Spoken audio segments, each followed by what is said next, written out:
Welcome back to another informative and exciting episode of POTCAST where we cover everything cannabis and hemp.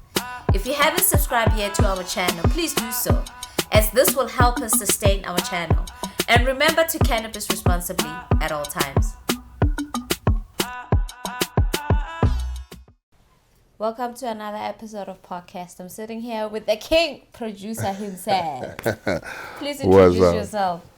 Yo, PH Roy X, producer extraordinaire, artist, A&R, all things good, the number one hip hop guy in South Africa pretty much. Award-winning. Award-winning too, yeah, that really doesn't come up top of mind, but yeah. Okay. Can you tell the viewers who you have produced for? Because you've been in the game for over 10 years now, ne? Yeah, over 10 years now.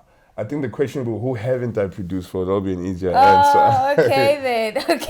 It's pretty much everybody, where the hip hop sphere is concerned, from the days of the double HPs, Proverb, Reason, Kulichanas, AKAs, all the way to, Show Majosi's, to Maglera Doughboy, Marcus Harvey recently. So everybody, man, I keep working. I keep working with everybody. You didn't mention yourself, because you also produce for yourself. Yes, and I definitely produce for myself too. Yeah, mostly for myself nowadays, actually. Yeah. So when is your album coming out? It's coming out this year.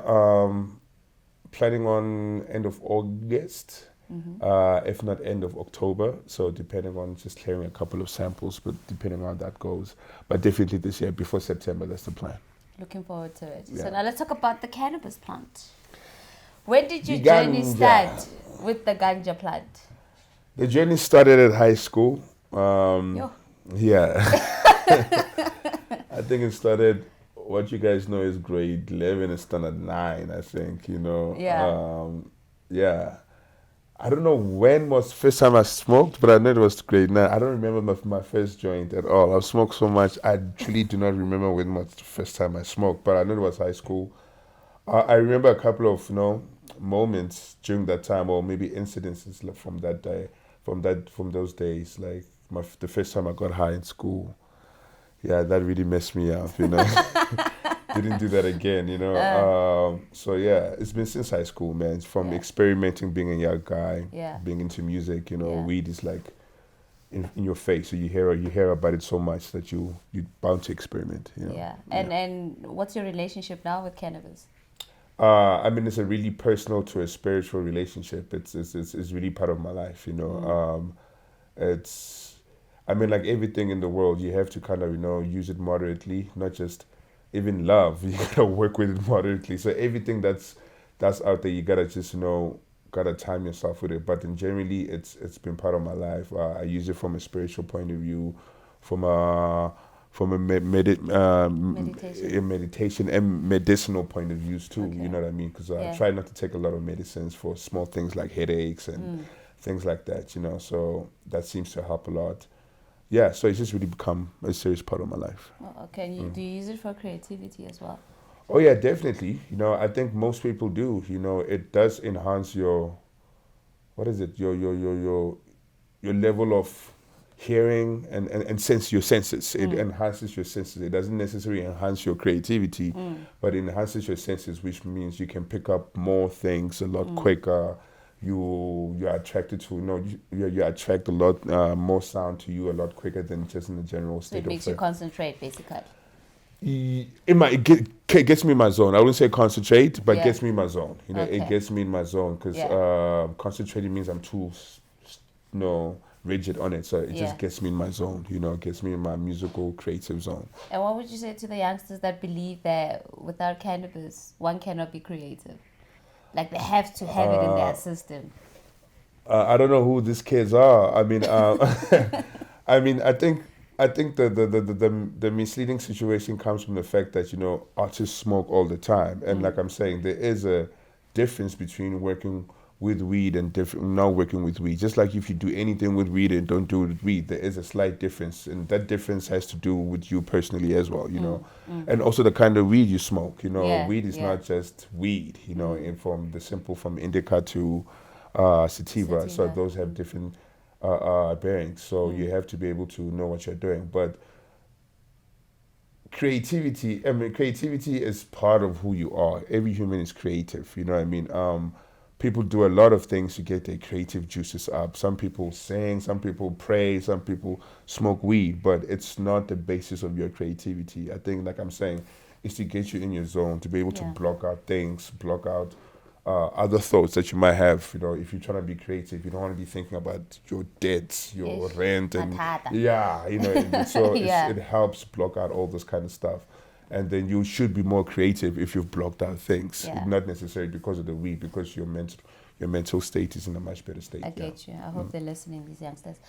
So now a lot of celebs around the world are now producing their own cannabis products and strains. Sure. What is your take on that, especially for the South African context?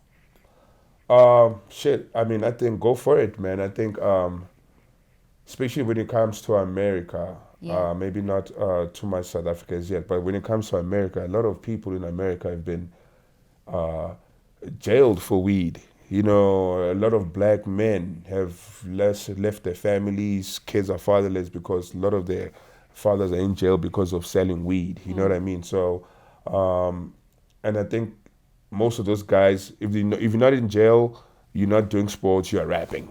You know what I mean, when it comes to black America. So, and weed plays a big part in rapping, like I mentioned before. So I think it's only natural that now that it's becoming more legalized and it's becoming more, the narrative around it is starting to change, that those will be the first people that gravitate to it and want to make business out of it, you know, because we indulge with it so much, and we know the buyers, we know the what you call the plugs and stuff. We know how it works, so we kind of know the game. You know what I mean, when it comes to weed and how it works around. So it makes sense that mostly rappers would gravitate to that, and everybody else should, man. Especially all black people. It's been used against us. Then it's about time we use it for us. You know, whether from a health point of view, financial point of view, whatever. I really don't care. You know, at the end of the day, it's all about quality, you know. So if the quality they're serving is bad, that's gonna tell its own story. You know what I mean? Whether you release alcohol, they release sneakers, they release shirts,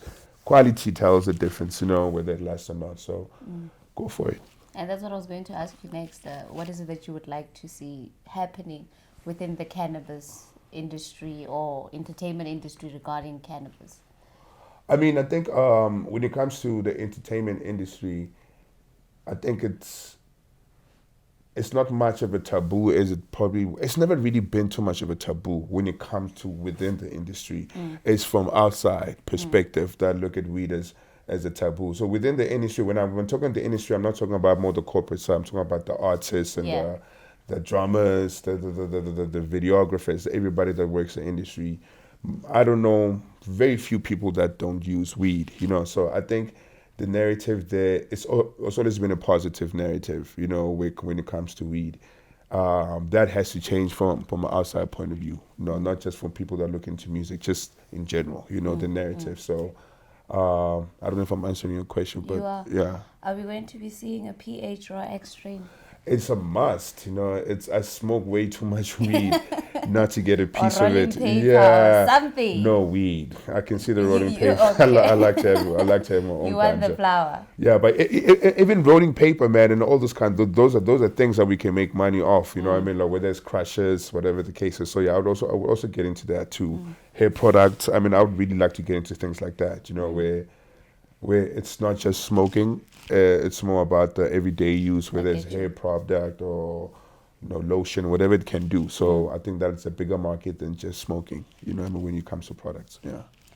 Thank you so much for coming onto our show. Oh, that was quick and short. I know, we are like that. We are very quick and short. No, thank you so much. And we wish you all the best of luck with your So you guys don't bring weed to these sessions or what? You don't bring weed and you just talk about it. You right now. You don't want me to expose. You just had a plant right now. Yeah, my own. That we brought. That was not. Uncle brought you cannabis. No, he didn't. Now, I'm sure he did now, cause. Oh, no, maybe he has now. You know. But yeah, please, you know, the only reason I took this is because I was gonna smoke. But you didn't tell us. But we normally would.